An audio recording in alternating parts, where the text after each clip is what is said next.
Hey buddy, how you doing? How are things looking for Filoni's treasure?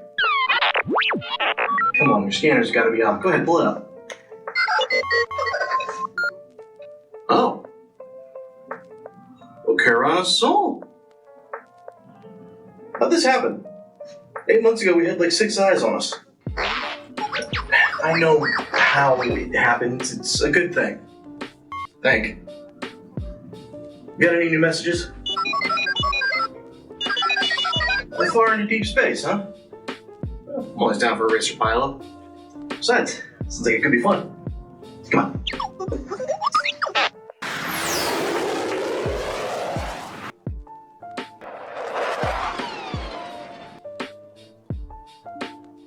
Yep.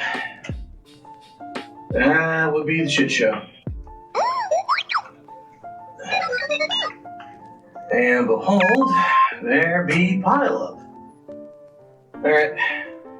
Go and put her up on the screen.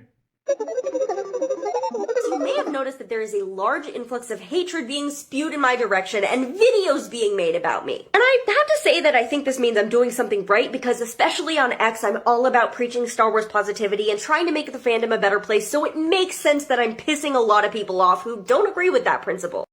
Hello everyone. It has just occurred to me that greeting may well go out to over 250 people. That's insane, but flattering. So if you're new here, welcome. If you're here from one of my other Star Wars videos, welcome back. I just so happened to be scanning X the other day and found what may be the most unfortunate comment I've ever had the misfortune to come across. In fact, this thing, this pink-haired menace, this being who justifies everyone's fear of being choked out by strangers, this circus seal who has only ever heard of eye makeup but never really understood the concept, whom I shall be referring to as Darth SJW, decided she was the voice of a few communities, notably, quote-unquote, our Star Wars community, leaving R at an impossibly vague level, I suppose, and the alphabet people, whom I have thus far flown under the radar of. However, Darth SJW has left a very lovely tweet inviting discussion and understanding with those who have decided that Gina Carano is not, in fact, a transphobic racist. Just to be clear, if you support Gina Carano's embarrassing behavior in alt-right Looney Tunes sermons, you are not welcome in our Star Wars community. I typically don't go into politics heavily, except to express that politics really don't have a place pushing their hardcore messaging or their heavy-handed systems into films and media by either the right or the left. I find Canto Bight to be just as dumb and insufferable as if Luke had come out of his homestead on Tatooine yelling about the joys of owning a gun and capitalism while wearing a MAGA hat. That's honestly one of the things I love most about fictional media, is that if the worlds are immersive enough, I can escape this world and slip into that one. Now you can use things from our world as a basis for things in your fictional world without it being obtrusive. Again, the prequels are largely centered around politics, where apparently Palpatine was based around quite a few right-leaning figures. But the film never felt it was preaching at someone for their political beliefs, unless your political beliefs include, say, killing children. As much as I'm making a joke here, the sad reality of our world is that may actually be a political stance in a few years. Give it time, people are pushing that way. Point being, if you're going to out and out call something bad, it should be something almost everyone can agree is bad.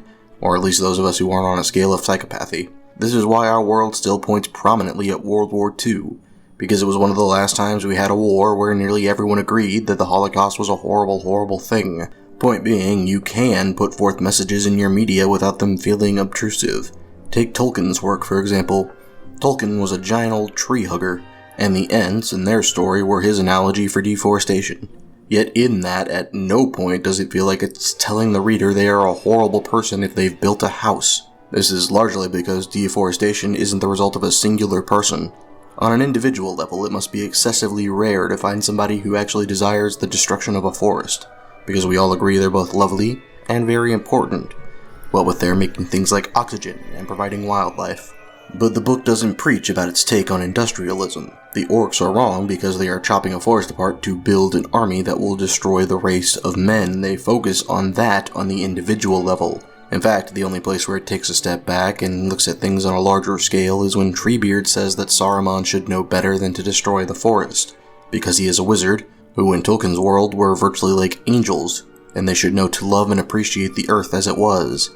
To quote, Wizards ought to know better. They do know better. Similarly, C.S. Lewis' rewriting of the Bible as a fictional literary world is one that doesn't beat the reader over the head, telling them they are a bad person if they are a Christian. In fact, it tends to display quote-unquote sinners in a comparatively sympathetic light from what parts of it I can recall, even while it points out that they are wrong, and Lewis's symbology is not subtle. His book Jesus is a lion, not exactly next-level symbolism there. Yet, it is not preachy in its messaging. It is a story, first and foremost, and therefore enjoyable even by those who may not agree with his personal views. But in today's worlds, and writers, the views come before the story. In fact, the story will often be sidelined or even contradicted by the views and the messaging. Knights of the Old Republic is very outdated when it comes to gameplay, but it holds up as one of the greatest Star Wars stories of all time. But is that why I encourage people to play it? Absolutely not. There's a million things to love about Jedi Survivor, but let's talk about all of the incredible glup shittos it gave us. I'm not saying that all of the criticism of the sequel trilogy is bad, but I do find it interesting that the people who say The Last Jedi was bad writing are the same people who want AI to write our movies instead of paying workers fair wages. My point in this roundabout rant is that the messaging, such as has been put forth recently by Disney and Hollywood, is a problem because the message is the point of their involvement in the story. So when people then decide to virtue signal or slam the opposing side of their beliefs, yes, I call you ridiculous on those parameters, regardless of which side those beliefs fall on. The virtue signaling is the issue, because you are treating both your side and the other as pawns in your game of beliefs. It's sick, dehumanizing, and frankly insulting to do this. But let's get on to you specifically, Darth SJW. Don't worry, I shall attempt to keep this brief, as I know your attention span is not vast. The Star Wars fandom has a bigotry problem. Today is the last day of Pride Month, but I want to make something very clear. Hate and bigotry have no home here, and they certainly do not have a place in the Star Wars fandom as a whole either. We have the High Republic, we have Dr. Afro, we have the Acolyte, which is being made by queer people with queer actors. I love when people virtue signal on something being made by some dynamic or other, because it's almost universally a sign that you can't praise it on its own merits. People don't clap and cheer for Mark from Invincible because he's a half Asian. They do it because Invincible was a good show. Ugh, I know you're a superhero. You know? You know? I'm not an idiot. I figured it out weeks ago. Then why are we fighting? We're fighting because you lied to me. You made me feel stupid and unimportant. It's a secret identity. And because you don't trust me. I'm trusting you now. Oh my god. I mean, it's cute you think that's enough. But Mostly a good show. Please don't fuck that up for us in Season 2. While we're still miles off from where representation really needs to be, these characters and these stories are not going anywhere, and they're not going to listen to your whining about them. Where precisely? Where does it end? When is it enough? This imaginary line of where things need to be is ever shifting, because people who want to be seen as an individual snowflake and a unique person will never find it enough. Oompa loompa doompa-dee-doo. I get my validation from you. That's why I force you to agree. I don't exist if you don't look at me. As the pronoun people are proving by inventing ever more pronouns, there is no limit to this supposed enough. This is why it's stupid to pretend you just want to be respected, because that's not what you want. This type of mindset will always result in the give an inch, take a mile type of trade-off, and I'm really exhausted by all of it. Just look at this woman and tell me you wouldn't give her as wide a breadth as possible if she were coming at you down the sidewalk. She's got full-on crazy eyes going. So anyway, if you're still not clear where I stand, trans men are men, trans women are women, non-binary people are non-binary, and cis is not a slur. Star Wars has always been for the girls and the gays, and it's going to continue to be with or without your support. I hope everybody had a happy Pride, and remember, this fight isn't over until we all have equal rights. What rights, precisely? What rights are afforded to cisgender people that gays and non-binaries do not have? I would love to know. I won't pretend there aren't parts of the country where they're discriminated against, sure, but they love to scream equal rights while having equal rights, as best I can think. Imagine someone who fought against actual racist laws seeing this shit today. I think they'd throw up, especially as, by your own admittance, the games have at least had one openly bi character for the past 20 years. Did you know the first first queer character in Star Wars was from the original Knights of the Old Republic game? This is Juhani, a Cathar party member in KOTOR who was heavily inspired to become a Jedi by Revan's actions during the Mandalorian Wars. Players can romance Juhani if they play as a female Revan, however, her canon love interest is the Jedi apprentice Valaya. And you claim it's always been for the queers and the girls. So I'm confused. Are you claiming ground, or have you always been here?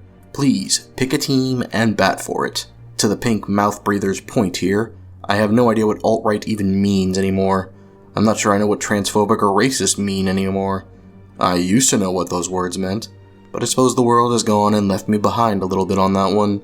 Personally, I'd like to see someone who self-identifies as alt-right giving a sermon on Looney Tunes. It sounds hilarious. It's actually more amusing to me that the word sermon in my circle, as well as a formal definition, specifically refers to a religious experience. Now a priest or a pastor with alt-right views is giving a lesson on cartoons. That just keeps getting better. But seeing one of this lumpy football's many screams into the void, I grew interested. Wait, are you a she? I don't want to misgender you and commit one of the alphabet people's 9 million sins. Oh, your pronouns aren't even in your bio. How am I supposed to know? But she self-identifies as, in this order, a Star Wars content creator, aspiring PhD in biology, a choosed kindness, a cat mom, and a 23-year-old. So hi, my name is Sawyer. I'm a Star Wars content creator and lore master. I've been on TikTok for the past 2 years, and my content focuses on educating people about Star Wars books, comics, and video games. But she's not like other girls. She's quirky, cause she likes Star Wars and has pink hair and has a cat named Potato. That's not a normal name for a cat. I can't believe that's supposed to be a personality trait. My old cat was named Mustache. Is that something I'm supposed to mention upon meeting people? But she even allegedly has work as a social media influencer and has a business email displayed. That's cute.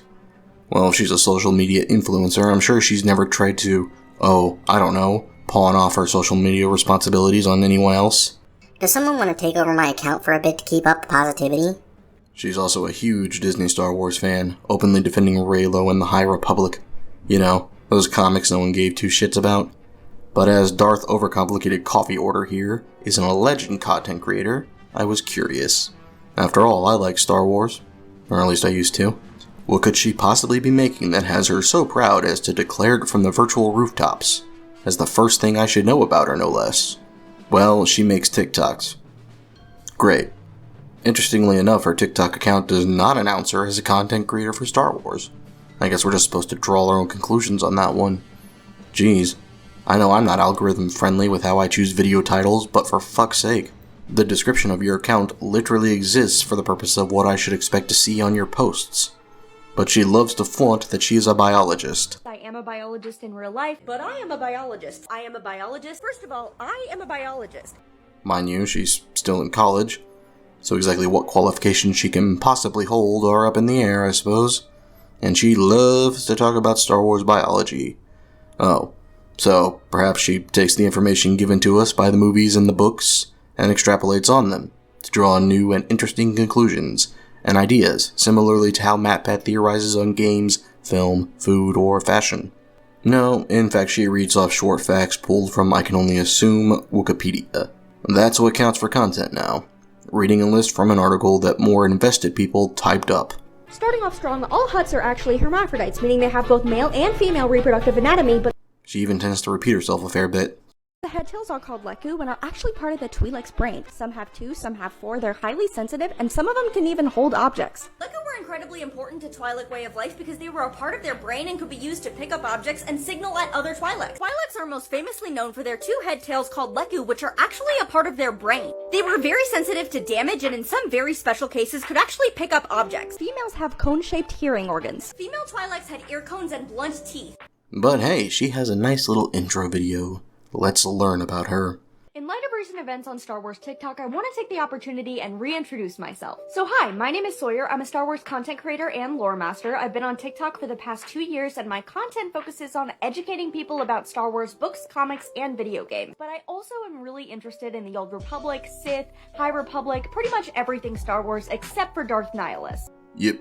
You have no interest in the Sith who embodies greed and hunger so well that he consumes planets? No, why would you be interested in one of the most iconic Sith of all time? And I want to make it very clear that my page and my community is a safe space for all Star Wars fans. Oh good, I can feel safe here. I was worried if I held an opinion based on an objective observation that Disney Star Wars is trash, you might judge me for it. I was worried if I thought Gina Carano got fucked over by Disney, or I like some of what she posts, you might judge me for it. I was worried if I made a video breaking down some of your shit takes, I might be judged for them. But if you are ever made aware of this video and then insult or dismiss me, it's nice to know you are a hypocrite and a liar. Thanks for the get out of jail free card on that one. But realistically, I should never have a concern on this anyway, because, as Darth SJW puts it, It's not okay to ignore the facts when they're presented to you. yeah, I might be referring to that one a few times. It's not okay to ignore the facts when they're presented to you. I do have to say, though, this woman is ideal Disney fan material, because her thought, and I'm aware I'm using that term liberally here, goes no farther than, oh hey, I know that thing. Don't take my word for it. Here's her reaction to the Ahsoka trailer. Okay. Vader callback. That's Ahsoka's line, dude. Take her words out of your mouth. What are they? I don't think they're Inquisitors. There's Hera and Chopper. Mon Mothma! Oh my gosh. Oh my god, the love cat! Master? What? This looks so good. Bean using the Force? Wait. And the mention of Anakin, they mentioned Anakin twice in this trailer. Oh, yay! Aww. I love him. Oh my god. I have no words. I have no words. Are you kidding me? That was the best trailer I have seen for Star Wars in years. Sabine? Hello? Honestly though, I don't think she's Force sensitive. I think that's a red herring, but I'm very interested to see what she means by master and what Ahsoka was teaching her.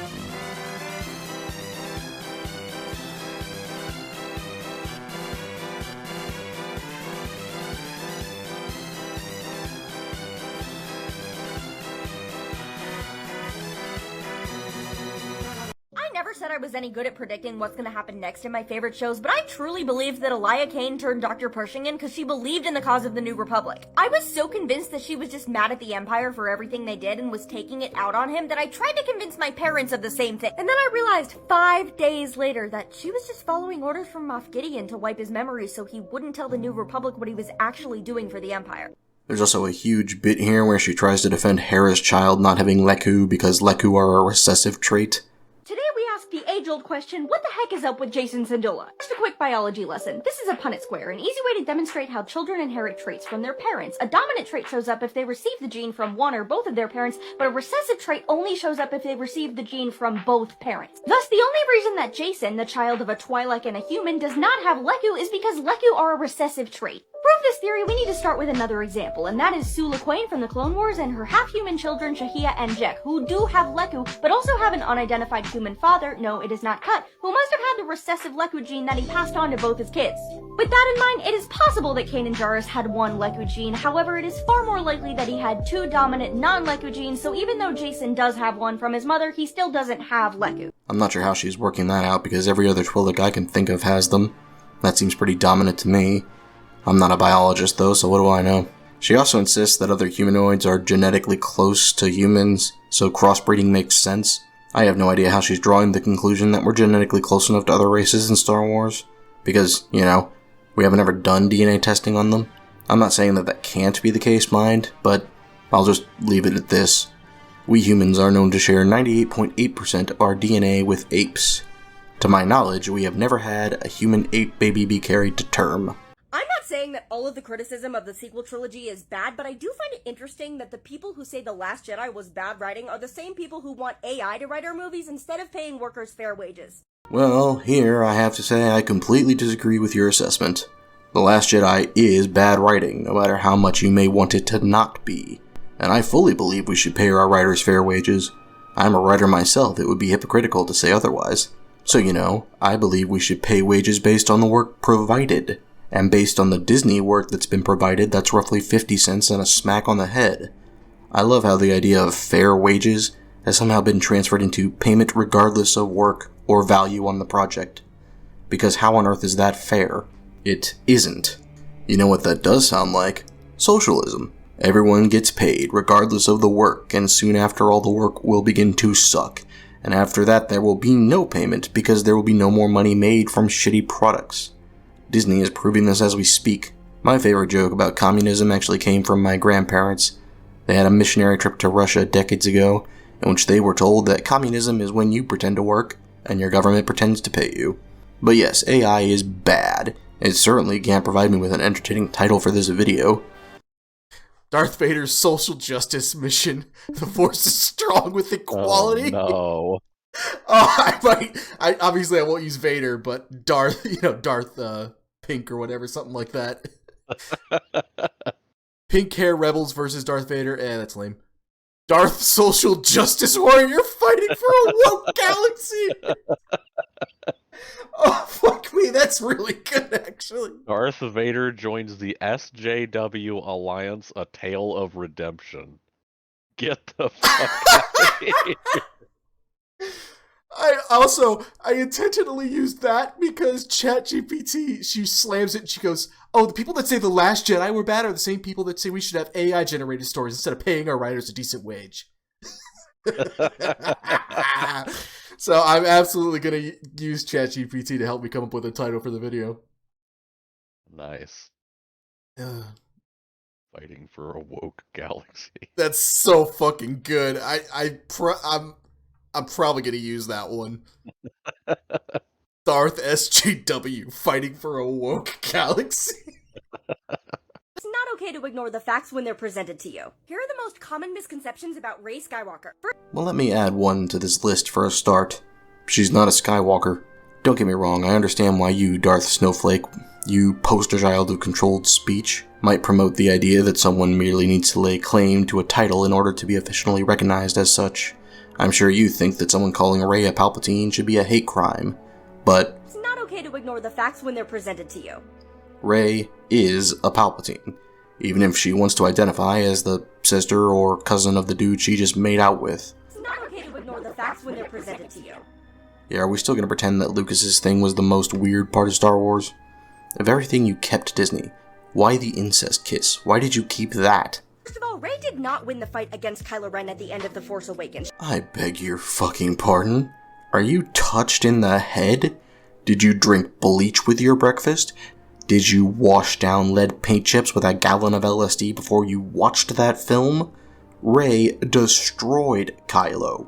She had Kylo as her bitch before the ground literally split apart to save him as if by divine intervention.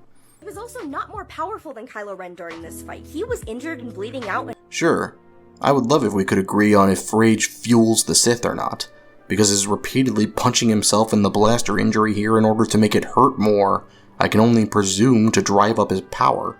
He sure didn't strike me as a masochist in the film.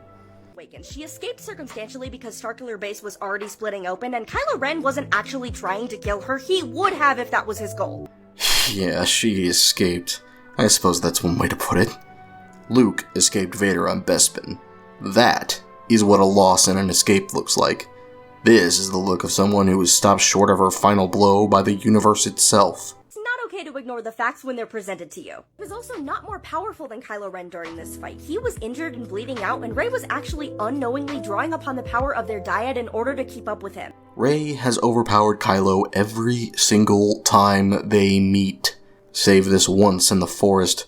Even if she can draw upon the power of their dyad, which, mind you, hadn't been opened yet by Snoke, or whatever happened to TLJ, no one seems to know. Its writing is hot piss. But if she could draw on that power, why would she be able to beat Kylo with it, considering he can also draw from that exact same power, and should have decades more experience, training, and physical strength than she does? This is a bit up in the air too, but if we're defending her Force connection because she's actually a Palpafuck, then Kylo as Vader's descendant should probably overpower her there too, being as Anakin was the chosen one, had an unparalleled connection to the Force, and again, Kylo is trained. Force Awakens also gives us plenty of context as to how Rey knows how to fly. She scavenges Imperial Star Destroyers and has to know what parts do what in order to get the most money out of them. She also spent time using their flight simulators, which is not unlike how Luke learned to fly. Being a scavenger does not translate into piloting a ship. I can't believe that needs to be said. Sure, I believe Rey would know the parts of an old Empire tech that are most highly sought after. That's actually fine. But that in no way explains her piloting skill, especially as she is so much better than anyone else we have ever seen fly the Falcon, and she's flying it solo. That doesn't explain her insanely good shooting skill from her literal first shot with the cannon. You are coping so hard it actually hurts. I like this! Flying. Thanks. How did you do that? I don't know. No I've one learned some trained you? ships, but I've never No left one? the planet. You're lying. This is so very unlike how Luke learned to fly. Luke physically flew in his T-16. That's impossible, even for a computer. But it's not impossible. I used to bullseye womp rats in my T-16 back home. They're not much bigger than 2 meters. Luke is the best bush pilot in the Outer Rim territories. Luke, at that speed, will you be able to pull out in time? Be just like Beggar's Canyon back home. I understand you've become quite a good pilot yourself. It's not okay to ignore the facts when they're presented to you. They are not the same, Darth SJW. We see such a power difference in Rey from The Last Jedi than in The Rise of Skywalker because she trained with Leia, who was a fully trained Jedi, just didn't take up the mantle for a full year. Was there a massive power difference? I honestly didn't notice. She had a few new abilities, sure, but she didn't seem especially stronger to me. But let's say that she was. And you want to explain that. Okay. Rey trained for a year. 1 year. Remember when Luke trained for 3 years between the events of Empire and Jedi? And he was stronger, absolutely. You could certainly see that. But it was still well within the realms of what we had seen before. Rey's inventing shit out of the fucking ether. She learned how to levitate, and she's also learned one of the most broken force abilities ever conceived of, which allegedly has a high cost, although that doesn't seem to come into effect, at least not when she's the one using it.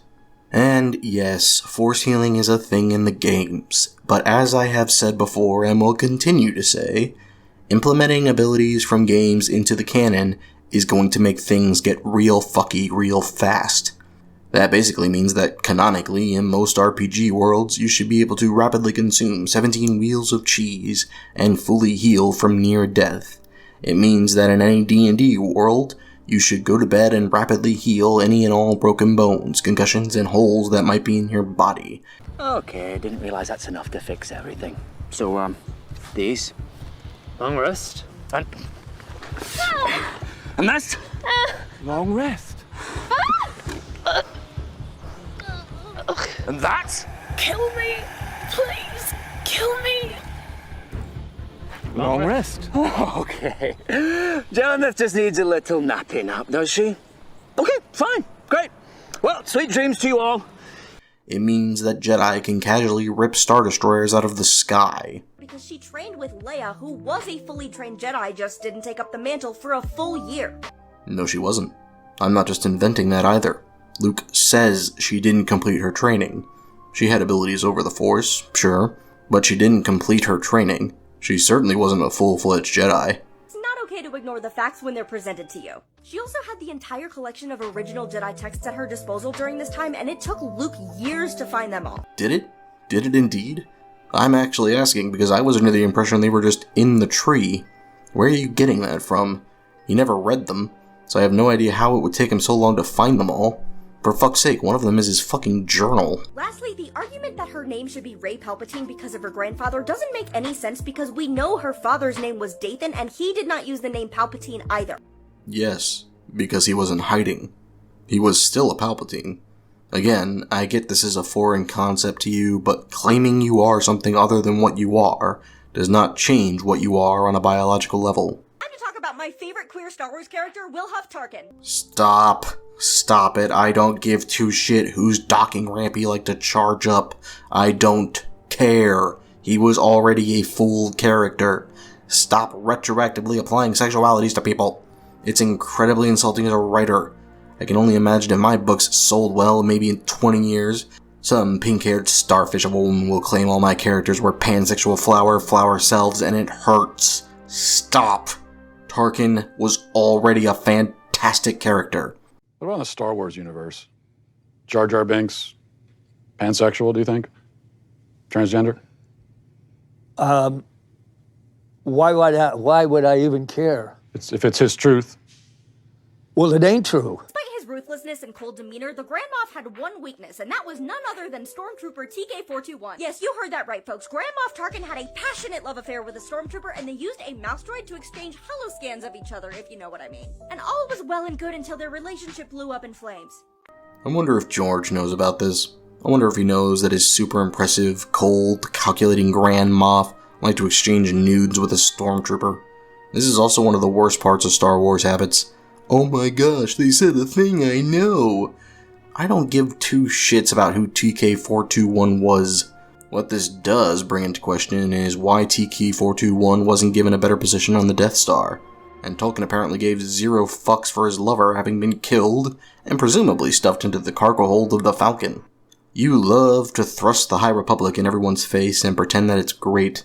Welcome to High Republic 101, where I catch you up on everything you missed in Light of the Jedi by Charles Soule. A charter ship called the Legacy Run explodes into thousands of pieces after being hit by an unidentified object in hyperspace. Just look at this ship. No. Stop. I know you might be doing something. I get that. I do it myself whenever long videos are playing in the background. Please, tab back over to this video for a moment and actually look at this monstrosity. This got cleared. Disney saw this thing and said, yes, this is Star Wars. The ships are one of the coolest things in Star Wars. In the Lucas era, throw a dart at a wall full of ships, and you hit what was probably a really cool looking ship. This thing is fucking ugly. It's not okay to ignore the facts when they're presented to you. How does Bacta work? When the mixture came in contact with wounds, it regenerated flesh very quickly, meaning it could treat a variety of injuries from small cuts to broken bones. Smaller injuries could be treated with Bacta patches, but larger wounds required patients to be fully submerged in Bacta tanks, which could be very traumatizing, so they were often sedated. Of course, there were limitations to the substance, and it could not regenerate full limbs or fix organs that were damaged beyond repair, like Vader's lungs. Bacta could also be synthesized artificially, like the Resistance was able to do. However, this was not as effective, and it took a lot longer for things to heal. If it regenerates flesh, why can it heal broken bones? Bones are not flesh. If you can put it into patches, why didn't everyone carry these patches on them? Sorry, Qui-Gon, guess those weren't around yet. If the Resistance synthetic gel takes longer to heal people, why use it? And why does it heal Finn from this in less than a day? I think your bullshit world building doesn't actually hold up. But please, keep reading those Wikipedia articles. It's almost like you think you're doing research. It's cute. Star Wars Positivity Challenge. Tell me your favorite thing about each of the sequel movies. Okay, that actually shouldn't be too hard. TFA introduced us to the good acting and chemistry between Oscar Isaac and John Boyega. TLJ is the film that helped me start thinking critically about film and media, more so than I had previously, in no small part due to Mahler's video, which helped me vocalize why I wasn't enjoying watching it. And Tross, well, it ends. How'd I do? My earliest memory of Star Wars goes all the way back to when I was 4 years old, about to turn 5, and had just started kindergarten. I was a really nerdy kid, and I didn't have a lot of friends, but I was getting really excited for my birthday because it's in early September, and we were gonna have a pool party that year. Then one day, about a week before the party, somebody dared me to do a flip on the monkey bars at recess. I broke my arm, and my super cool hot pink cast was not waterproof, so no more pool party. My parents only had 5 days to do it, but because they're amazing, they We're halfway through your little rant here. When does your Star Wars memory start? turned it around into a Star Wars birthday bash in my backyard. My mom even went out of her way to make homemade invitations. And she found this cookbook so we could have Yoda soda and Wookiee cookies and Obi-Wan kebabs. 18 years later, Star Wars is still such an integral part of my life, and I know that little girl would be so proud of all the friends I've made and the community I've helped to cultivate. May the 4th be with you all, and remember, there are more of us. So, your earliest Star Wars memory was of everything around Star Wars. None of the actual Star Wars of it. Yeah, I believe that. That actually tracks perfectly. I remember watching Empire Strikes Back and asking my dad at the end if Vader was lying about being his father. I thought surely there was no way that was true. I remember sword fighting with my father, using these giant plastic lightsabers to reenact the fights. I remember playing with my action figures to create my own little 10-year-old version of the EU. I remember writing my first piece of Star Wars fanfiction. No, it does not exist anywhere anymore, and no, you can't read it. I remember the characters and the stories and the impacts those had on my childhood and growth. You remember Wookiee cookies and Yoda sodas. To each their own, I suppose. My favorite thing about Revan is that he's not invincible. I mean, he was created as a player character for a video. I'm so sorry. I don't know why she's dressing during the video. I hope you were all tabbed out because, no one needed that. But Your favorite thing about Revan, not a character choice that you like, mind. Your favorite thing about Revan is that he's not invincible. You don't like that he, say, did everything and anything he could to save the Old Republic, even falling to the dark side.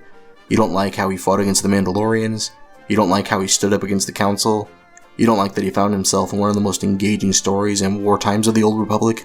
You don't like that he has a truly touching connection and relationship with Bastila. You don't like that he's one of the few married Jedi. You don't like that he helped create HK-47, one of the best droids in all of Star Wars. No. Your favorite thing is that he loses fights, as opposed to, everyone else in Star Wars ever. Your favorite thing is a basic bit of character work. Great. So no, Revan was not the most powerful Sith Lord, and I would actually argue that he was a better Jedi, but that doesn't make him any less badass. Or should I say her? Actually, no, you shouldn't say her. Because, as made canon by the novel you just referenced, Revan was male, or are you retroactively changing that as well? The Star Wars fandom has a problem as of late when a new project comes out and a horde of people start slinging around these trigger words that we're just expected to agree with. The Mandalorian Season 3 is bad writing, The Bad Batch is just filler. And not only does the overuse of these terms take away the nuance out of analysis, but it also shuts down any possibility for conversation with people who actually enjoy these projects. Trigger words we're expected to agree with? What the fuck does that mean? Also, that's not at all true. The point of reviews and essays like this one, and what many other more talented creators make, is that we're trying to make a reasoned argument. I know that reasonable arguments and actual content are foreign ideas for you, but we don't just throw around trigger words. I break down what's said and what happens and explain what's stupid, or illogically written, and why that damages the product we're expected to consume. What you're expected to do, at least by Disney, is to clap and open wide, which is exactly what you do. Alright, here's the thing, I can continue going through all your really shitty takes. The Mandalorian Season 3 finale was perfect. This may come as a surprise to a lot of people, but I genuinely loved that they made Rey Palpatine's granddaughter. But honestly, there's no need, because you covered it perfectly. It's ironic that you're so uninterested in Nihilus, because you are just like him. Your hunger for content is so great you long stop caring what it is you consume. You're just mindlessly absorbing everything in your gob while demanding more. You mindlessly eat and eat and eat everything around you, draining all life and magic that was once in it, and move on to the next planet, killing and consuming any and everything around you, all the while not realizing that, eventually, there will be nothing left for you to consume. There will be nothing left because you have already taken it all in, and there is no more left to give. Yet still you will go on and on and on, mindlessly engaging and trying to eat what has no life left for you. This is the character you don't bother to explain or learn more about, because he is your mirror, your reflection. And despite all your cries for positivity and individuality, the one character you can't stand to look at any closer is yourself. That is the legacy of the dark side.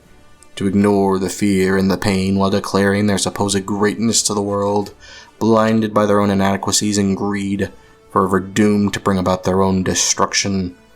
So, I say to you, Darth SJW, that you are indeed worthy of being counted amongst Sith apprentices, even if you are perhaps the lessest of them, because what you really are is jealousy. Jealousy for those who create real stories, real characters, and even those who make real content. And jealousy is an ugly thing.